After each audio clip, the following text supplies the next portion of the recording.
What is good, YouTube? I'm going to do a quick little video that surprisingly I haven't heard that many.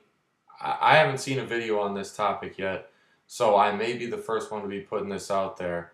But I kind of want to discuss the recent news of Kanye signing with Adidas. Even though there hasn't been an official presser or anything, there was a lot of speculation going on earlier today. And then he had an interview with some radio station where he basically came forth and admitted that he was going to be signing with Adidas. He basically explained the whole situation with Nike, and I immediately had two or three thoughts. My initial reaction was, what in the hell is Nike thinking? Like, I already thought they were being stupid with the retros every week, but this is just adding further to their stupidity. Like, this basically, to me, was one of the stupider things they could do as a company. I think this reminded me of several similar situations.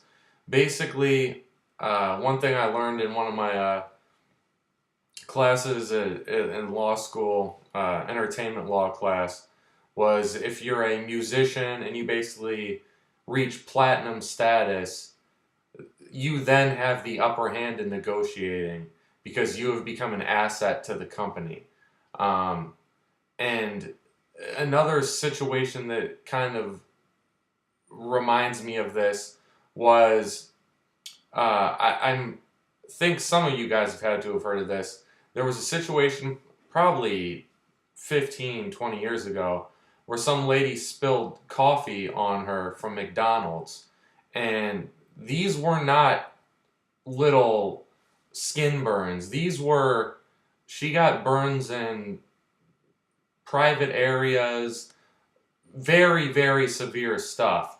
And the lawyers for McDonald's, one of the biggest companies in the world, came forth with an offer of $800. And that's basically what this situation reminded me of. Um, and by the way, in that case, she ended up getting a judgment of like 2.9 million. Kanye, not only in the BBC interview, explained what was going on, but then after that, he basically admitted that Nike tried to restructure their deal in order to make Kanye feel better about the situation. But my thing is, why were they trying to limit the shoes so much? It was clear that Kanye really had a passion for it. He wanted to get more shoes out there. He probably didn't want to do more production run, but considering he wanted royalty, stuff like that, hey, he may have. Like, it probably would have been in his best interest for them to produce as many as possible, do as many colorways as possible, but they were kind of adding to this hype machine that they had going, and in the process lost one of their biggest assets. Now, to me, another thing that this situation does is I think it transfers this whole hype beast mentality over Jordans and Nikes, and kind of has some of these kids now saying, whoa, maybe we can expand to other brands. Because I used to be a member of some of these forums on Facebook, like Cream and Nike Talk or whatever, but I ended up unsubscribing or whatever from all of them because they became so annoying, because literally everybody would just bag on other brands, like especially Adidas. Now, Adidas clearly isn't struggling from a global standpoint. It's the number two brand in the world right now behind Nike. I think where it had kind of a stigma was in the sneakerhead community, so to speak. And kind of the collectors, it didn't have the same mystique to it as Jordans and LeBrons and all that sort of stuff. So I think this will definitely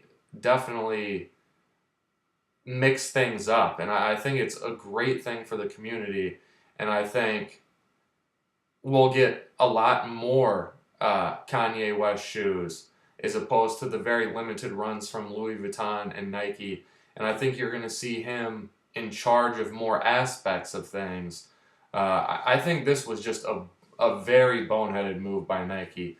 Because not only this, but Andrew Wiggins goes to Kansas, an Adidas school, and basically Adidas said that he's already worth essentially $180 million to them. So they're probably going to get Wiggins as well. And I realize that a lot of people are kind of hesitant about the brand currently because of the whole D Rose situation and other athletes wearing Adidas, messing up their knees, ankles, etc. But to me, I don't know how much stock to put in that because you've got Kobe injuring his ankle, Blake Griffin. I mean, I think it's just a part of basketball. Could there be some minor aspect that has to do with the shoe? Maybe, but I don't necessarily think it has to do with the brand. I think it has to do with the specific dynamics and modeling of the certain shoes. So maybe they need to do a little tweaking with the D Rose or whatever.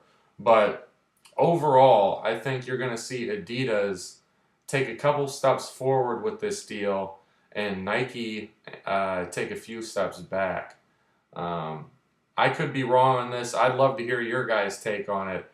But honestly, to me, I was basically being a business-oriented person, being really into negotiations, having a good sense of that sort of stuff. Like I literally got a little bit, I don't want to say heated, but at the same time, I was like, Nike, I don't know who they're employing that makes these high-level decisions, but I think they've made some really, really stupid decisions in the past year or two.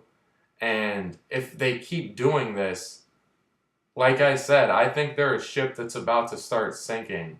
So I think you're always going to be able to hang on to Jordan to some aspect, but they're going to have to start getting a little bit more grounded, I guess you would say. I think when people and organizations reach a certain point, they tend to have a certain arrogance about them, which I think is kind of a point where Nike's at currently. But overall, I'm just going to cut this video here. I was kind of just going off the cuff. Hopefully these thoughts make sense to you guys. Hopefully I can get some of your input as well on this situation. And I like it. I think it shakes things up. I think you'll see a lot more of these quote-unquote hype beast kids going after the Yeezy just because it is Kanye West.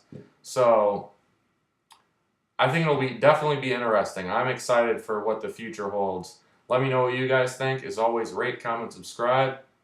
Peace.